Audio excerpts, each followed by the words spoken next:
برادران ملت اسلامیہ، السلام علیکم ورحمۃ اللہ تعالی وبرکاتہ۔ نحمدک یا اللہ ونصلی ونسلم علیک یا رسول اللہ، اما بعد فاعوذ باللہ من الشیطان الرجیم، بسم اللہ الرحمن الرحیم۔ قال اللہ تعالی فی القرآن المجید وَأَحْسِنُوا إِنَّ اللَّهَ يُحِبُّ الْمُحْسِنِينَ۔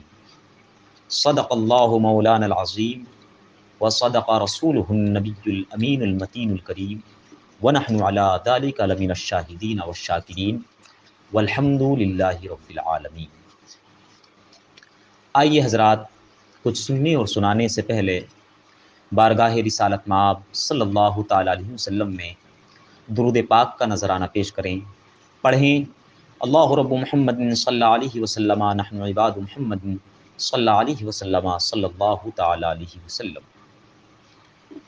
حضرات، علامہ اقبال نے کیا خوب کہا ہے کہ محمد سے وفا تو نے تو ہم تیرے ہیں، یہ جہاں چیز کیا لوح و قلم تیرے ہیں۔ خیمہ افلاک کا افتادہ اسی نام سے ہے، نبض ہستی تپش امادہ اسی نام سے ہے۔ برادران ملت اسلامیہ، الحمدللہ آج جمعے کا دن ہے، اور جمعے کا دن بڑا ہی بابرکت اور مبارک دن ہوتا ہے۔ اس دن کو اگر ہم اچھی طرح سے استعمال کریں تو اپنے بے شمار مسلمان بھائیوں کو اور دیگر عوام کو مختلف پیغامات پہنچا سکتے ہیں، چاہے وہ ہندوستان کی تاریخ سے تعلق رکھتے ہوں، چاہے وہ پیغامات دینیات سے متعلق ہوں۔ بے شمار مسلمانوں کو ہم پیغامات پہنچا سکتے ہیں۔ حضرات، جس ملک ہندوستان میں ہم رہتے ہیں، اس ہندوستان کی تاریخ کو اٹھا کر دیکھا جائے تو ہمیں معلوم ہوتا ہے کہ اس ہندوستان کی تعمیر و ترقی میں، نشر و اشاعت میں ہمارے ہندوستانی مسلمانوں نے ہمیشہ بڑھ چڑھ کر حصہ لیا ہے۔ انہوں نے اپنے محب وطن اور دیش پریمی ہونے کا سچا ثبوت دیا ہے۔ اس ملک کو انگریزوں سے آزاد کرانے میں ہمارے جنگ آزادی کے رہنماؤں نے اپنی جان، مال، عزت و آبرو، زمین و جائیداد سب قربان کر دی۔ وطن کی محبت میں مسلمانوں نے اپنے خون کا قطرہ قطرہ بہا دیا۔ لیکن افسوس در افسوس کہ ہم اپنے ان رہنماؤں کو بھلا چکے ہیں، ان کی تاریخ کو ہم نے پسے پشت ڈال دیا ہے۔ آج ہماری نئی نسل ہمارے مجاہدین جنگ آزادی کی تاریخ کو بھلا بیٹھی ہے۔ ہمارا فرض بنتا ہے، حق بنتا ہے کہ ہم اپنی نئی نسل کو اس تاریخ سے آگاہ کریں، تاکہ وہ جانیں کہ ہندوستان کی آزادی میں کن کن حضرات نے حصہ لیا ہے۔ حضرات، یوں تو مختلف صوبوں میں مختلف حضرات جنگ آزادی میں شریک ہونے والے نمایاں ہوتے ہوئے نظر آتے ہیں، لیکن جب ہم اتر پردیش کی تاریخ اٹھا کر دیکھتے ہیں تو ایک مشہور شہر کانپور ہمیں نظر آتا ہے کہ جہاں بہت سے جنگ آزادی کے مجاہدین اور محب وطن مسلمان رہتے ہیں۔ اسی شہر کے ایک مجاہد، ایک کرانتی کاری کا نام عظیم اللہ خان ہے، جو زئی قبیلے کے ایک فرد ہیں اور پٹھان تھے۔ اس قبیلے کا تعلق اعلیٰ حضرت کے خاندان سے، اعلیٰ حضرت کے قبیلے سے تھا۔ حضرات، عظیم اللہ یہ راجہ نانا صاحب کے سیکریٹری تھے، بعد میں نانا صاحب کے وزیر اعظم اور پردھان منتری بنے تھے۔ ہندوستان کی تاریخ کو اٹھا کر دیکھا جائے تو ہمیں معلوم ہوتا ہے کہ جب انگریزوں نے 1857 میں دہلی پر حملہ کیا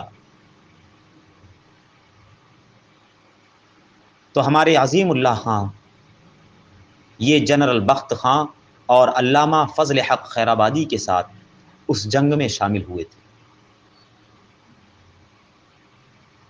اور مجاہد جنگ آزادی اور کرانتیکاری کے روپ میں مشہور ہوئے تھے۔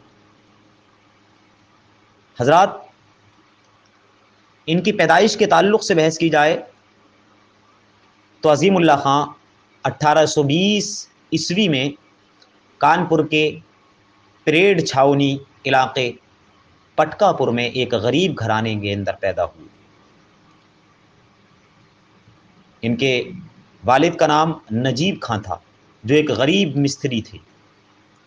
ان کی ماں کا نام کریمن تھا۔ چونکہ یہ لوگ انگریزی چھاونی کے قریب رہتے تھے تو انہوں نے انگریزوں کا ظلم و ستم خوب دیکھا تھا، انگریزوں کا شب و ستم خوب دیکھا، خوب نمایاں کیا، اور ان کا محلہ، ان کا گھرانہ انگریزی ظلم کا خوب شکار ہوا۔ اس لیے عظیم اللہ خان بچپن ہی سے انگریزوں اور انگریزی حکومت سے بے انتہا نفرت کیا کرتے تھے۔ حضرات، اگر ان کے علم پر بحث کی جائے تو عظیم اللہ خان ہندی، انگریزی، اردو، فارسی، عربی، سنسکرت اور فرانسیسی جیسی کئی زبانوں پر مہارت رکھتے تھے۔ ان کی اسی مہارت کو دیکھتے ہوئے انگریزوں نے انہیں سیکریٹری کے عہدے پر رکھ دیا تھا۔ راجہ باجی راؤ پیشوا نے انگریزوں سے مصالحت کر لی تو انگریزوں نے انہیں اور ان کے راج شاہی خاندان کو 80,000 ڈالر سالانہ پینشن دینا شروع کر دی۔ چونکہ راجہ نانا صاحب ان کے جانشین بنے تو انگریزوں نے اس پینشن میں کٹوتی کر دی۔ تب نانا صاحب نے عظیم اللہ خان کو رانی وکٹوریہ کے پاس انہیں اپنا وکیل بنا کر بھیجا، مگر جب 1857 میں دہلی پر لڑی جانے والی جنگ آزادی میں یہ شامل ہوئے تو انگریز نے ان کے سامنے ان سے دشمنی کا اظہار کیا۔ انگریز ان کے سخت دشمن ہو گئے۔ پھر جب انہوں نے دیکھا کہ انگریز دشمن ہو گئے تو یہ بیگم حضرت محل، نانا صاحب اور دیگر کرانتیکاریوں کے ساتھ ہمارے پڑوسی ملک نیپال چلے گئے اور وہیں پر آپ رہے اور وہیں آپ کی آخری سانس لی۔ آپ نے آخری سانس لی اور آپ انتقال فرما گئے۔ حضرات، اسی طرح بے شمار ہمارے مختلف صوبوں میں مختلف مجاہدین جنگ آزادی نمایاں ہوتے ہوئے نظر آئیں گے۔ ہمارا حق بنتا ہے کہ ہم ان مجاہدین کی تاریخ کو اپنی نئی نسل کے سامنے پیش کریں تاکہ وہ نئی نسل آگے چل کر ان کو بھول نہ جائے اور ان سے آنے والی نئی نسلوں کو وہ پیغام پہنچاتے رہیں۔